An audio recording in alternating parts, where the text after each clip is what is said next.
Bonjour Fabien, Bonjour Gauthier. comment tu vas? On est ici à Metz, périphérie de Metz, on peut un peu situer. On est le vendredi 4 octobre, la veille de votre match. Tout d'abord, est-ce que vous avez fait bonne route? Comment ça passé ce court voyage? C'est quoi, 300, 400 kilomètres à peu près Ouais, c'est 4 heures et quart de route.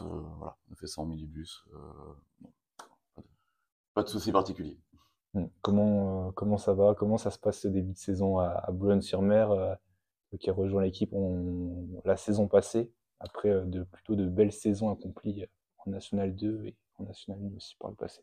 Ouais, bon, on est excité par ce début de championnat avec une équipe qui était quand même largement renouvelée. On part sur un projet, voilà, un projet jeune. On a eu une prépa un peu délicate avec pas mal d'absences ou de blessés. On a récupéré tout notre monde, là, ça fait 3 semaines environ.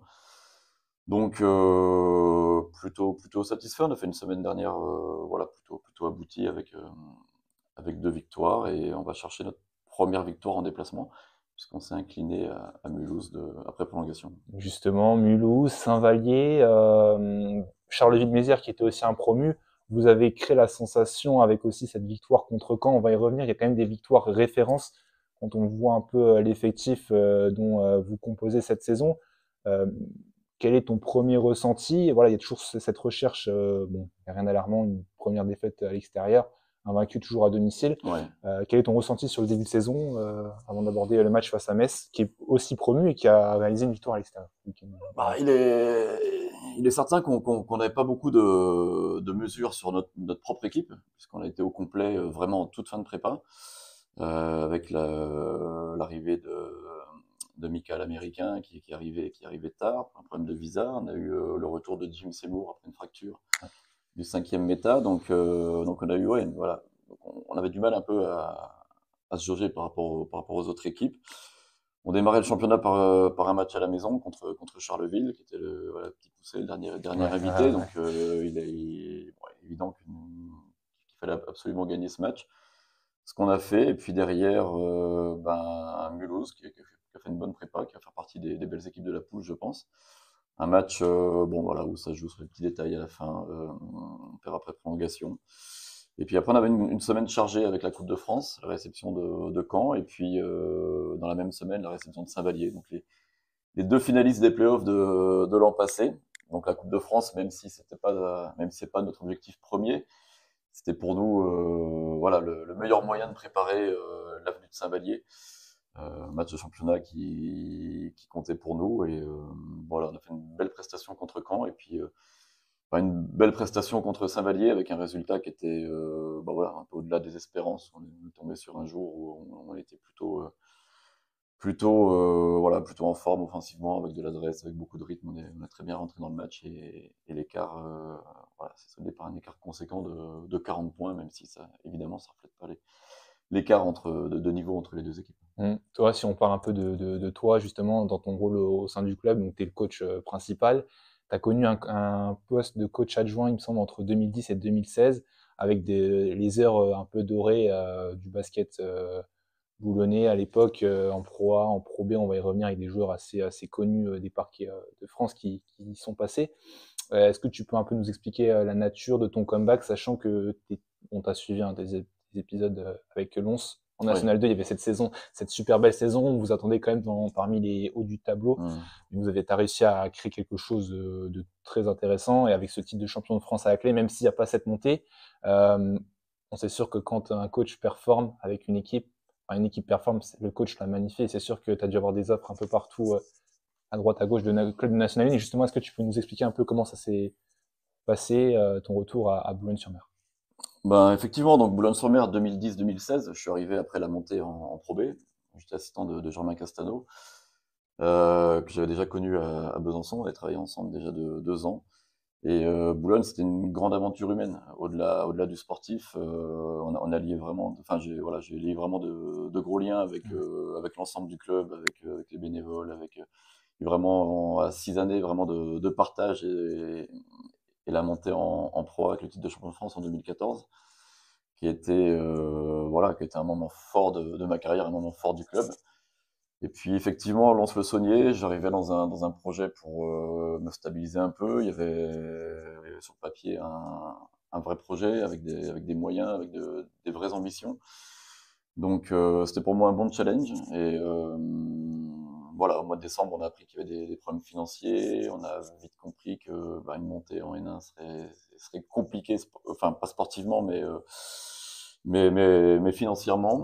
Et voilà, le groupe est resté très soudé. Il y avait un bon groupe. J'ai fait venir John Howard, un Américain que j'avais eu Le fils à la Charité. le fils d'un certain John Ouais, Howard. tout à fait. Et bon, voilà, j'avais les frères Marot, qui étaient Arthur Leboeuf, et puis on a constitué un bon petit groupe, et voilà, on avait un bilan de 4-2, je crois, et derrière, on fait invaincu, on fait, je crois, la plus grosse série de victoires consécutives sur la N2. Une vingtaine de victoires. Ouais, 20, donc, ouais, 20 victoires, je crois, en championnat, c'est 20 victoires consécutives derrière le 4-2, donc humainement, c'était quelque chose de bien, voilà, dans la difficulté, et on savait que sans doute on le faisait, voilà, on voulait le faire pour nous, on voulait ouais. écrire l'histoire pour nous, et puis montrer qu'on avait un groupe de qualité, et qu'on valait quelque chose, quoi, Mm. malgré les aléas. Après, c'est comme ça. Justement, après, tu rejoins donc Boulogne en 2020, début de l'année, enfin fin d'été 2023, si je me trompe pas. Et quel est l'effet en fait que tu as voulu influer? Est-ce que c'est dans la lignée de ce que tu avais connu avec Lons, ou ça n'a rien à voir? On peut se dire qu'il y a quand même un effet d'osmose dans le club de Boulogne qui est certes différent, qui n'a pas connu le passé de Lons-le-Saunier. Ouais, ouais, ben mon arrivée s'est faite un peu sur le tard, hein, parce que Mike Gonzalez était encore sous contrat, Ouais. et c'est lui qui a décidé de mettre un terme à sa Ouais. carrière, de prendre sa retraite. Il fallait reconstruire beaucoup l'effectif, et il s'est pas senti, voilà, il s'est pas senti avoir l'énergie pour le faire. Donc, moi, j'étais encore sous contrat à Lens, mais bon, il y a plus d'ambition, Ouais. donc j'ai commencé à regarder un peu ce qu'il pouvait y avoir sur la N1. Et Boulogne, c'était, voilà, quand mon agent m'a proposé à Boulogne, quand tout de suite il y a eu de l'intérêt, ça s'est fait très vite, en une semaine c'était fait. Moi, c'était quasiment une évidence pour moi de revenir à Boulogne. Voilà, j'ai beaucoup d'amis, j'ai beaucoup de connaissances dans le club, et donc j'avais une grosse envie de revenir. Il fallait me remettre dans la N1. J'avais décroché depuis 3 ans la N1. Ça évolue très très vite, Ouais. très très vite. Il y a beaucoup de nouveaux joueurs, donc il a fallu me remettre dedans. J'ai essayé de construire un groupe assez expérimenté quand même. Il me semble que tu as fait revenir Gary Chatuan. Gary Chatuan, que j'avais eu à Ouais. Brest. Moi, j'ai démarré ma carrière d'assistant coach à Brest en 2003 Mm. avec Gary Chatuan, à l'étendard de Brest. On est monté aussi en Pro A en 2005. Et je retrouve Gary 20 ans après. 20 ans après à Boulogne, donc c'est un beau clin d'œil. Et puis voilà, on partage beaucoup de choses, il y a une grosse confiance, c'est capitaine de l'équipe, mais voilà, c'est quelqu'un une valeur sûre pour le club et pour moi. Et donc voilà, on a monté un groupe assez expérimenté avec Dimitri Radnik, avec des joueurs comme Nadir Labouise, qui a déjà connu un peu les tâches Ouais. supérieures. Une saison un peu en demi-teinte. On fait un gros finish, on finit Ouais. à 9 victoires sur les 12 derniers Ouais. matchs, on décroche les Les playoffs, et playoffs. puis bon voilà, on passe pas le premier tour, donc potentiellement je pense qu'il y a moyen de faire mieux. En tout cas, ça nous a, voilà, remis dans le bain, ça m'a remis dans le bain de la N1. On est parti sur un tout autre projet cette année. Tout autre projet, justement, c'est quel est le projet? J'ai l'impression, avec moi en parler, un effectif toujours composé de Gary Chatuan, il y a Ouais, 2 renforts étrangers, un seul un renfort seul étranger, étranger, un pardon, seul étranger, exactement. un qui a le statut de JFL, qui a été Euh, formé à Limoges. oui, Cinnamon, mais qui est Ouais, complètement JFL, ouais, ouais, qui a fait ça à Limoges, à Toulon. ouais, Et donc un seul étranger, on voulait repartir dans une idée de formation. Il faut se rappeler que quand on est monté en Pro B, on a été un peu précurseur de tout ça. On a eu dans notre effectif, même j'ai été, que tous les clubs en LNB s'arrachaient, enfin voulaient, et il a fait le choix de venir à Boulogne parce qu'on avait un vrai projet pour lui développement. de formation, de Ouais, développement, en lui donnant un gros rôle dans l'équipe. D'ailleurs, au bout de quelques matchs, on s'est séparé de notre pivot américain ouais, pour lui laisser la place, et fini MVP français cette saison-là. Donc, et autour de ça, il y a eu Valentin Bigot, il y a eu Jonathan Roussel, il y a eu Abdoulaye Loum, il y a eu Nando Raposo, il y a eu voilà, beaucoup de joueurs comme ça qui sont passés, sortis d'espoir, ouais. et qui ont donné un vrai rôle au sein de notre effectif et au sein de notre politique sportive. Et voilà, moi je considère la National 1 comme le championnat référence pour faire jouer les jeunes. Je crois tout le monde est d'accord pour dire qu'on a la meilleure deuxième division au monde avec la Pro B. On a également la troisième meilleure division au monde pour moi. Et ben voilà, on a beaucoup de jeunes talents français. Ouais. On les voit éclore. On voit beaucoup de joueurs partir en NBA, beaucoup de joueurs s'étoffer dans les championnats Il faut de la place européens. pour tout le monde et il y en a forcément qui sont attirés par le projet de Boulogne. Bien sûr, bien sûr. Et voilà, on a fait le choix de prendre un préparateur physique à temps plein cette Ouais. année. On se donne les moyens c'est bien beau de prendre des jeunes, mais il faut se donner les moyens de pouvoir les développer. Donc on fait énormément d'entraînements individuels, énormément de vidéos. Voilà, Théo Coyette, qui est notre préparateur physique, qui fait un gros travail. Gauthier Ségard, mon assistant, qui fait un gros travail. Et on passe beaucoup d'heures à la salle, mais Ouais. c'est très enrichissant et c'est très appréciable pour un staff, pour un coach, Ouais. d'aider et d'accompagner ces jeunes à se développer dans un championnat comme l'ANA, qui est un bon championnat. Et justement, toi, tu découvres un peu cette nouvelle forme en tant qu'assistant. T'as pas connu non plus, pardon, en tant que coach principal, justement, t'as pas connu beaucoup d'expérience, hormis, il me semble, la Charité. Ouais, Avant, ouais, t'es un jeune nouveau coach. Est-ce que bon, t'es à Boulogne pour l'instant, c'est ta dernière année de contrat, si je me trompe pas. ouais, ouais. Mais on sent que tu as envie de t'inscrire dans ce groupe sur la longueur, justement. Bien sûr, bien sûr. Mais moi, voilà, je suis très bien à Boulogne. Le projet de Boulogne me convient parfaitement. Parfaitement, c'est quelque chose dans lequel je me sens très bien. Je suis content de venir à la salle le matin, content de passer du temps avec les joueurs. Voilà, il y a une bonne alchimie, il y a une bonne osmose et le travail est vraiment plaisant au quotidien. Il faut plus de rigueur sans doute qu'un groupe expérimenté. Il faut beaucoup plus les driver, beaucoup plus les accompagner, les Ouais. cadrer. Mais en tout cas, voilà, c'est une expérience qui est enrichissante, qui est valorisante, je trouve, et pour le club, s'inscrire vraiment là-dedans, c'est vraiment la politique dans laquelle on veut aller. Et on se sent tous bien là-dedans, donc on va essayer de performer. On n'est pas un centre de formation, donc il faut arriver à faire de la formation, faire du développement, mais il faut aussi gagner les matchs et être compétitif. Donc justement, l'objectif, tu parlais d'un tout nouvel objectif.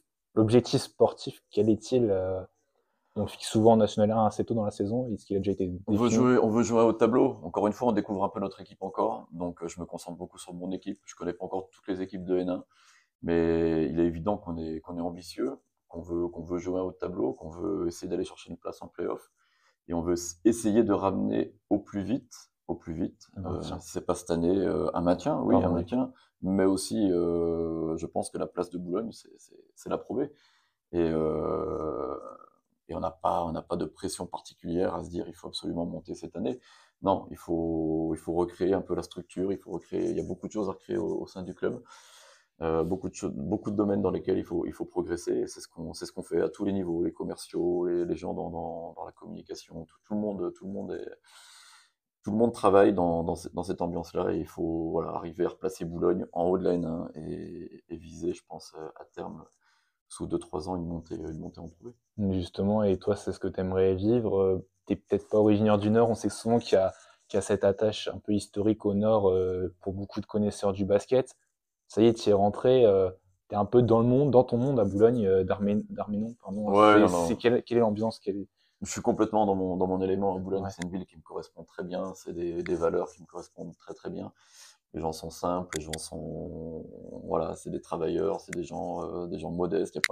C'est pas une ville bourgeoise, il n'y a pas beaucoup d'argent à Boulogne, mais il y a une qualité de vie, il y a un état d'esprit voilà, qui est vraiment très attachant et on s'y sent bien. Pour toutes ces raisons-là, j'ai envie de donner, de donner au club, de donner à cette ville et de donner le maximum pour faire des choses. Et justement, il y a ce prochain choc. C'est dans 11 jours, si je me trompe pas. Ça sera dans 10 jours demain. Ce match de gala face à Gravelines, la salle qui va être pleine, on l'espère pour vous. Et bon, on sait souvent que le tirage de Coupe de France sur les premiers tours, pardon, c'est souvent régional. Ouais. Est-ce que vous vous y attendiez à ce match face au grand BCM, qui ont avec le contexte, et d'ailleurs, ça sera une prochaine question. Ben, l'an dernier, on a eu Berck et on a eu le Le Portel. Portel, ouais. Donc on a eu deux beaux derbys, deux très belles salles. Et cette année, on a le BCM. Bon, on pouvait pas rêver mieux. On pouvait pas rêver mieux. Ça va être avant tout une grande soirée de basket pour le Nord. Et bah voilà, on n'a pas l'ambition de gagner la Coupe de France, encore une fois. Donc, si on peut avoir je préfère recevoir le BCM que d'aller jouer à Levallois ou autre. On va voir la salle pleine, on va voir une superbe ambiance. Retrouver les derbys du Nord, il n'y a pas beaucoup de régions aujourd'hui où les derbys ont de la saveur, où on peut vivre des derbys. Mais dans le Nord, on a la chance d'avoir une grosse concentration de clubs et beaucoup d'émulation Ouais. autour du basket et du territoire. Donc on sait déjà qu'on va vivre un grand moment de basket et je pense que ça va être le but de la soirée. Maintenant, on essaiera de prendre du plaisir. Ce sera mon discours que je donnerai au niveau des joueurs. C'est de prendre un maximum de plaisir, pas avoir de regrets. Et puis jouer le match à fond parce que tous les joueurs, il y a beaucoup de joueurs qui n'ont jamais joué contre une équipe de Betclic. Donc il faut savourer pleinement Ouais. ces moments-là. Et comment on va préparer ce match, sachant que vous abordez la rencontre avec 14 points d'avance et cette nouvelle formule, est-ce que vous pouvez un peu nous en parler? Ouais, bah voilà, il y a 7 points d'écart par division, donc on a démarré à +7 contre Caen, une équipe de Pro B, on va démarrer à +14. Bon, +14 contre une équipe de Betclic, c'est beaucoup et c'est très peu à Ouais. la fois. On va pas faire de calcul. Sincèrement, on va pas faire de calcul, on va essayer de donner le maximum, on va respecter cette équipe de Gravelines. Je pense que le meilleur moyen de la respecter, c'est de jouer à fond, Ouais. de prendre du plaisir, de défendre charmant les couleurs du SOMB, notre club. Ouais. Et puis voilà, adviendra ce qui adviendra. Mm. Et on parle aussi de nouvelles formules en National 1. Comment, là, vous allez donc enchaîner un prochain match, une prochaine un déplacement, 2 déplacements deux consécutifs. On déplacements. se déplace donc demain à Metz et mardi au Havre. Ouais. 2 déplacements consécutifs. Nouvelle formule, je demande à voir. Très sincèrement, j'ai peur qu'il y ait un gros ventre mou sur la phase 2. La formule était un peu complexe, la formule d'avant, mais il y avait quand même 17 places en play-off. Il y avait du coup du deuxième au 17e. Donc tout le monde était un peu concerné, soit par une place en play-off, soit par Ouais. un maintien. Ouais. Et j'ai peur que là, avec 7 places en play-off pour 28 équipes, 4 descentes, j'ai peur qu'il y ait un gros ventre mou sur la deuxième partie de saison. Je suis pas fan non plus de retrouver le premier de la saison régulière, qui sera déjà monté en Pro B, le Ouais. retrouver en play-off. Ouais. C'est ce qui se faisait avant en Pro B quand j'étais à Brest en 2005 Mm. et ça a été complètement enlevé parce que c'était un peu une aberration Ouais. et on retrouve ça aujourd'hui. Mm. Sincèrement, je suis pas vraiment fan de ça et voilà, 8 équipes en play-off sur un championnat de 28, c'est peu quand même. Donc les Mm. places vont être très chères. Voilà, à nous d'essayer de choper un ticket. L'objectif, c'est de toute façon finir dans la poule haute, dans les 7 premiers de la poule. Déjà, Vous êtes. déjà à la poule haute. Ouais. Déjà à la poule haute. Ouais, tout à fait. Mm. Quel est le mindset de Fabien Antonioz? Est-ce qu'il a évolué d'ailleurs? On m'a souvent toujours catalogué comme un coach offensif. Parce que déjà en N1, on faisait partie des 3-4 meilleures attaques du Vous championnat. êtes à 93 points, je On est à coupe. 93 points, ouais. Après, on a eu une prolongation, on a eu un match à plus de 100 points. Ouais. Mais cette année, on travaille vraiment pour être à la base une équipe défensive. On veut Ouais. faire de l'ADN de cette Ouais. équipe-là, une équipe vraiment défensive. On a beaucoup de matchs, hein. C'est un championnat à 40 matchs, c'est le plus long championnat qui existe au basket en France. Et je crois que pour se déplacer, il faut avant tout compter sur des bases défensives solides. Ouais. On a vu l'an dernier le HTV, qui était la meilleure défense de la poule. L'attaque, on sait que ça va être un peu plus aléatoire, surtout avec un groupe très très jeune. Ouais. On a beaucoup de fous, on a beaucoup d'intensité à donner. Donc on veut vraiment mettre l'accent sur la défense. Après, on a des qualités de relance, de vitesse. On a pu le voir un peu contre une équipe de Saint-Vallier. C'est peut-être ce qui a fait la différence contre une équipe un peu plus âgée. Ils ont eu beaucoup de mal à nous tenir dans l'intensité qu'on a pu donner. En tout cas, voilà, on veut essayer de s'appuyer sur une grosse défense et avoir beaucoup de relance, beaucoup de jeux rapides derrière. On parlait d'un derby du Nord. On sait qu'en National 1, il y a des groupes de supporters qui commencent à se créer. Est-ce que demain, il y aura des supporters de Boulogne? Alors j'ai ouï dire qu'il y avait un bus, il y avait un minibus, qu'on avait voilà, des supporters, donc je pense qu'il y en aura une dizaine qui seront présents demain pour nous supporter. D'ailleurs, je les salue et je salue leur mérite et leur courage parce que voilà, quand même plus de 4 heures de route, donc Ouais. c'est toujours voilà, appréciable pour nous joueurs staff de voir qu'on est suivi et même à l'extérieur. Ouais. Mm. Et est-ce que vous êtes satisfait, j'imagine, de cette ambiance la salle qui est, selon vous, pourrait être encore plus garnie, atteint des guichets fermés comme on connaît au Portel ou à Gravelines? Ouais, ouais, ouais, il y a une belle, il y a une affluence qui est montante, Ouais. On a très bien fini la saison l'an dernier et on repart un peu sur les mêmes bases. On est, je pense, à 80% de taux de remplissage.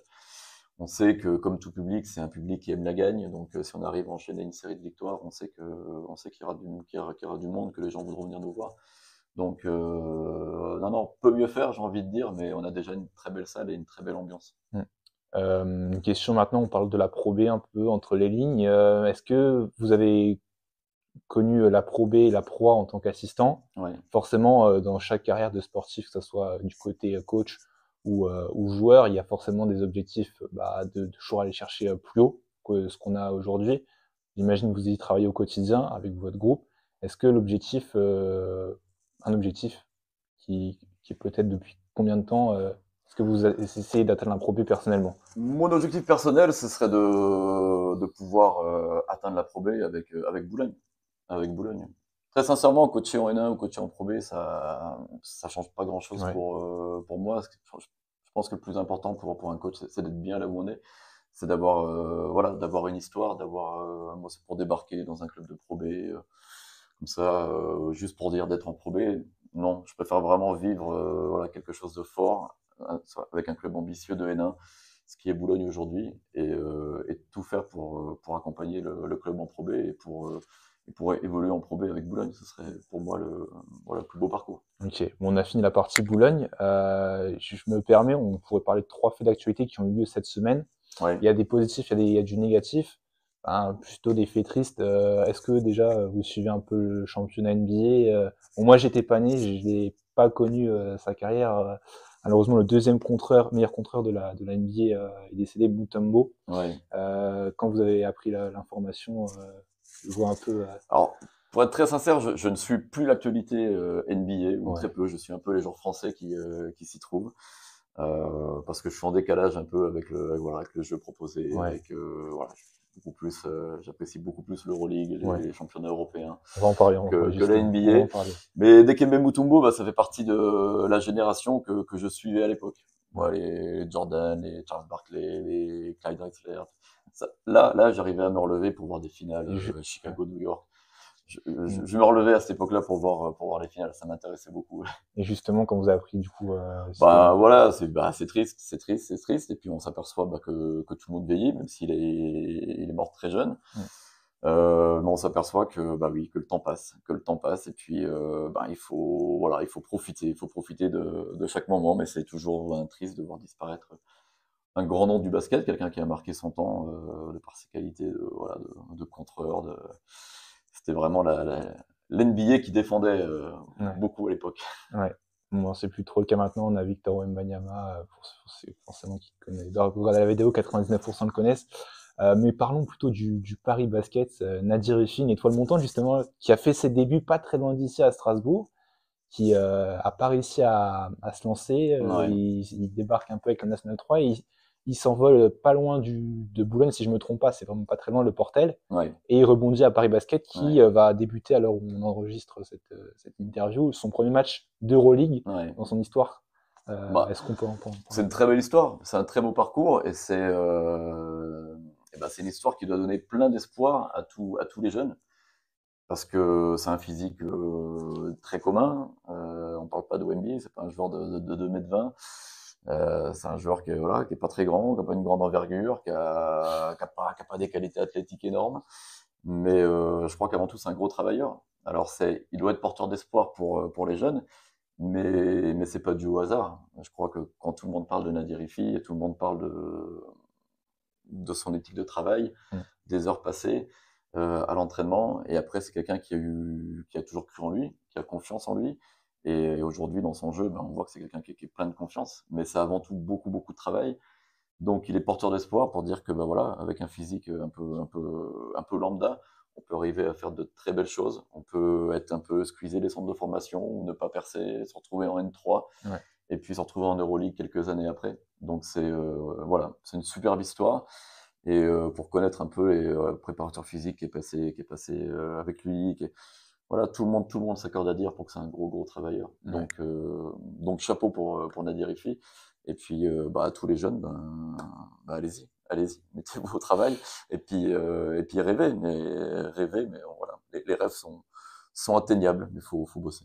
Est-ce qu'il y a des joueurs dans votre effectif qui peuvent atteindre ce niveau Bah, je te l'espère, je te le souhaite en tout cas. Je te le souhaite. Moi, j'ai beaucoup de joueurs qui ont des grandes ambitions personnelles pour eux. Et c'est très bien qu'un sportif qui n'a pas d'ambition, qui n'a pas d'échéance, qui ne voit pas loin, qui ne voit pas en grand, c'est quelqu'un qui, bah, voilà, qui va stagner. Et non, non, on a besoin de ça. On a besoin de tous de ce de ça. Maintenant, c'est bien d'avoir des rêves, c'est bien de devoir aller C'est le chercher des travail. choses très très hautes. Maintenant, il faut se donner les moyens. Il faut se donner les moyens. Et puis, il faut en tout cas rien regretter dans ce qu'on peut produire au jour le jour. Et moi, voilà, je crois au travail, je crois à cette éthique-là, je crois à ces valeurs-là. Moi, je souhaite tous le meilleur, mais il faut, voilà, c'est pour ça qu'on essaie de les accompagner, on essaie de. Gary Chatillon est aussi un bon modèle, Ouais. quelqu'un qui a fait 20 ans de LNB. Moi, j'ai connu Gary Chatillon, il avait 4-5 ans de basket quand il arrivait à Brest. C'était pas le Gary Chatillon Ouais. d'aujourd'hui et ce qu'il a été, mais c'est quelqu'un de pareil qui a beaucoup travaillé aussi. Donc, c'est pour nous un bon relais aussi de dire, ben voilà, on n'a rien sans rien. Puis quand tu vois Gary Chatillon s'entraîner, quand tu vois son éthique d'alimentation, de travail, ben, il y a 41 ans, il est encore là, mais on sait pourquoi il est encore là. Justement, 41 ans, on a des joueurs demain que vous allez affronter qui se sont fixés des objectifs, qui ont annoncé vouloir jouer jusqu'à 40 ans. Rapidement, pour clôturer cette interview, comment vous avez préparé ce match de Metz? On a un peu évoqué rapidement l'adversaire. À quoi vous attendez comme genre d'équipe demain à Metz? Un coach que vous connaissez bien, Ouais, Alexandre Palfroy, ouais, qui ouais. était à Bordeaux. Qui était à Bordeaux, oui. Bah, c'est une équipe avec beaucoup de talent individuel. Beaucoup de talent individuel. C'est une équipe qui a une très forte relance, qui a un très bon jeu rapide en première intention, beaucoup basé sur le pick and roll, beaucoup basé sur les drives. Donc on va essayer déjà de contenir cette équipe-là dans le rythme. Il ne faut absolument pas les laisser imposer le rythme de jeu Ouais. parce ils sont capables de scorer beaucoup. Ils sont capables de s'enflammer. Ils ont du danger à l'extérieur. Ils ont beaucoup de danger dans le drive. Ils ont un joueur américain qui est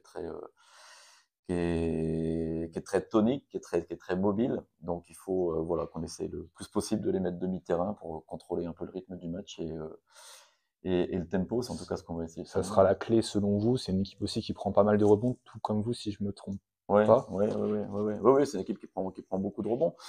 Voilà, ils ont les joueurs pour, ils jouent aussi sur beaucoup de possessions, donc Ouais. c'est pour ça aussi qu'il y a beaucoup de rebonds. Donc il faut voilà, arriver à limiter un peu leur nombre de possessions, les forcer à jouer demi-terrain et puis à être très intransigeant et très dur en défense, tenir les duels et puis absolument fermer la raquette. Mm. Et à une semaine qui arrive, 3 matchs, à une semaine, 10 jours, ça va être la fin de cette interview. 3 matchs. Bon, on sait très bien que vous visez 3 victoires, mais l'objectif, le contrat serait rempli s'il y a combien de victoires? Bon, on est vraiment pressé de prendre notre première victoire à l'extérieur, Ouais. comme je le disais. Euh, sur les 3 matchs, il faut absolument, pour nous, essayer d'en gagner 2. Donc ça veut dire un match à l'extérieur. Donc voilà, il y a Metz, il y a Le Havre. Maintenant, on essaie de vraiment de pas être dans le calcul. On essaie Ouais. vraiment de prendre les matchs les uns après les autres. Ça s'enchaîne très très vite en N1. Bon bah voilà, demain c'est Metz. Je vais pas commencer à regarder Le Havre. Je m'attacherai au Havre derrière. On prend les échéances les unes après les autres voilà, pour l'instant on est focus à 100% sur Metz et puis dimanche on va s'entraîner et puis il sera temps de parler du Havre derrière, mais Mardi, pour mardi, ouais. ouais. Ouais, pour mardi, ouais. Mais voilà, step by step, on va dire. Step by step, c'est un calendrier de fou. Et, euh, et voilà, on essaie d'avancer pas à pas. Donc demain, c'est Metz, on va se concentrer là-dessus pour l'instant. C'est ça que vous connaissez bien et on aura l'occasion de vous retrouver durant le match. Merci. Merci à vous. Merci Gauthier. Je sais pas si c'est